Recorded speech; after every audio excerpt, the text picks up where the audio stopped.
संस्कार पुस्तक विमोचन और ये पूरे आयोजन में हमारे बीच मंच पर विराजमान हम सबके आदरणीय श्रद्धेय भैया जी जोशी साहब,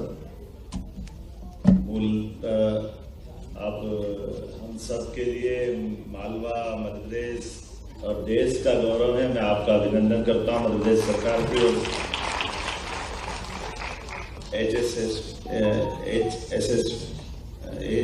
HSSF के राष्ट्रीय संयोजक माननीय गुणवंत कोठारी जी, आपका भी अभिनंदन, स्वागत।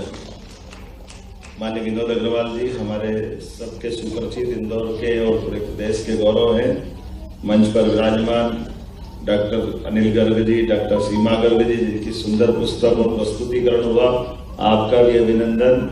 खास करके मैं मान के चलता हूँ डॉक्टर योगी जी, जॉनी जी हमारे बीच गुजरात से पधारे, जानी जी, हितेश जानी जी, और हमारे बीच आरोग्य भारती के मान्यवर हम सबके सूत्र माननीय अशोक जी भाई साहब, अशोक जी वार्ष्णेय, आपका अभिनंदन। गुरु जी, यहाँ के महंत जी, हमारे विक्रम सिंह जी, मंच के सामने उपस्थित आप सबको प्रणाम करता हूँ, अभिनंदन करता हूँ।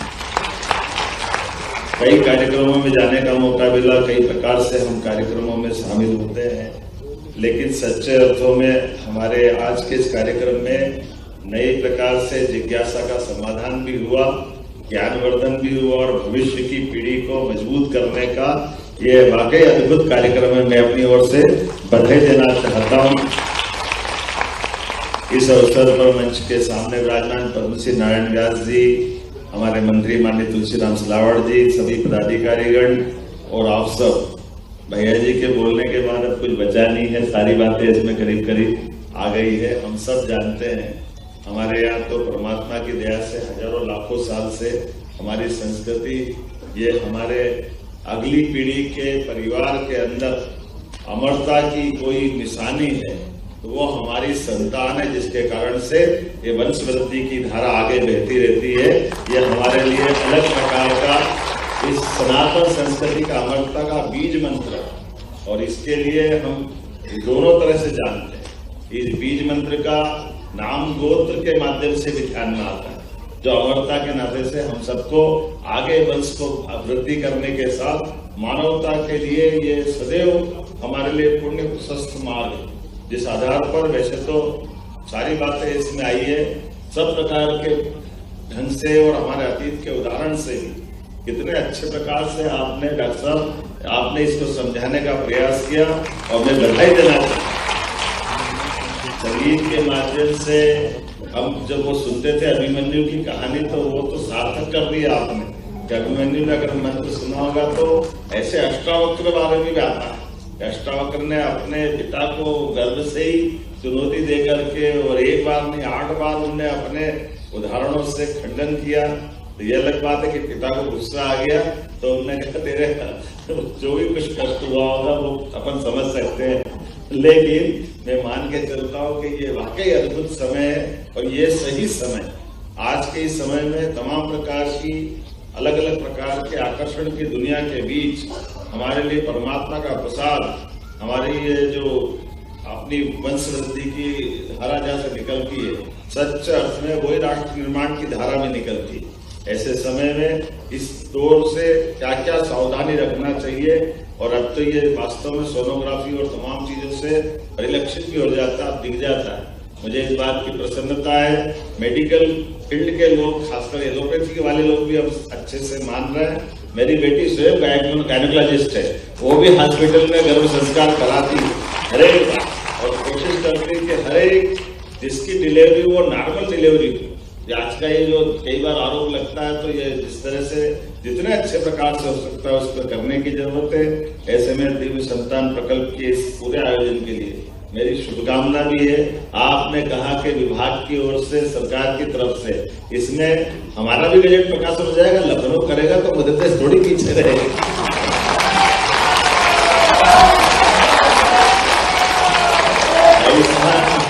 आयुष्मान मंत्रालय के माध्यम से हाँ सब कुछ चालू हो जाए। देवी इंडिया क्या करेगा, जो जो मेडिकल इंडस्ट्रियाँ रहेगी वो सब कुछ चालू हो जाए, उसका सब आ जाए।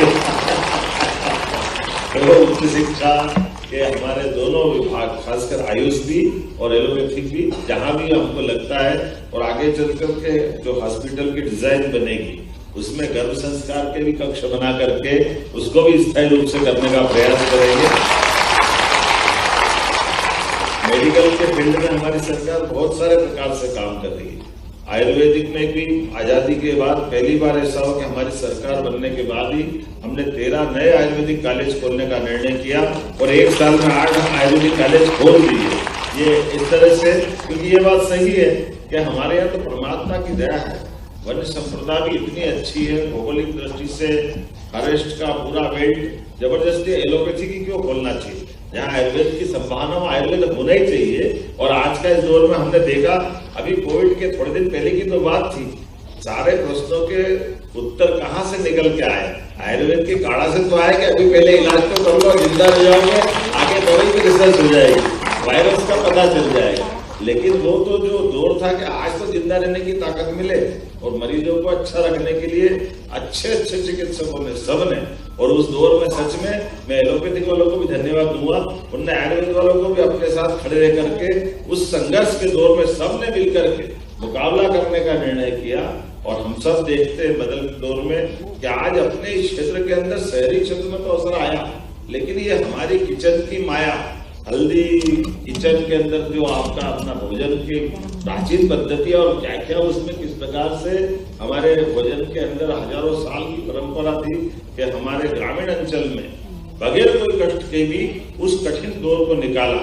लेकिन मैं आज के अवसर पर भविष्य की पीढ़ी को सुरक्षित रखने का, सच में ये बहुत अच्छा कार्यक्रम है, मैं बधाई दूंगा। लेकिन बधाई देने के पहले आप अपन सब मिलकर के एक संकल्प करने के लिए भी मुझे बताया, माननीय भैया जी को कराना था, लेकिन चलो मैं कराता हूँ क्योंकि मेरी अपनी ओर से, तो इसलिए अपने अपने स्थान पे खड़े हो जाएं।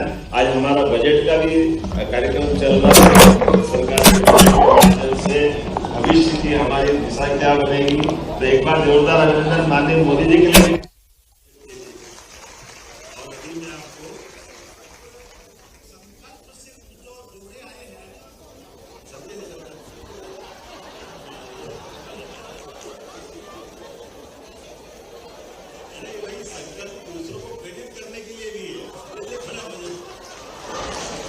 सबको जोड़ा है, हम सब भैया जो रक्षक स्वामी ले,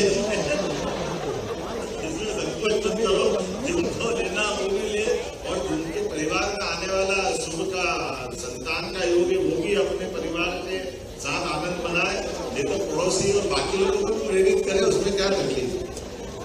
तो अपन सबके लिए गर्भ संस्कार प्रसार हेतु अब आप सुन लेना है ना, मैं यह संकल्प लेता हूं कि अपना अपना हाथ आगे कर दो, सब संकल्प ले लें। संकल्प पे लोगों को प्रेरित करने के लिए है, मूलतः ये भी समझ लें।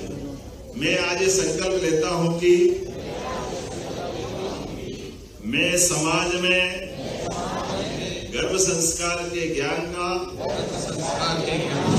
प्रचार प्रसार करने के लिए अपने स्तर पर सभी संभव और सकारात्मक प्रयास करूंगा।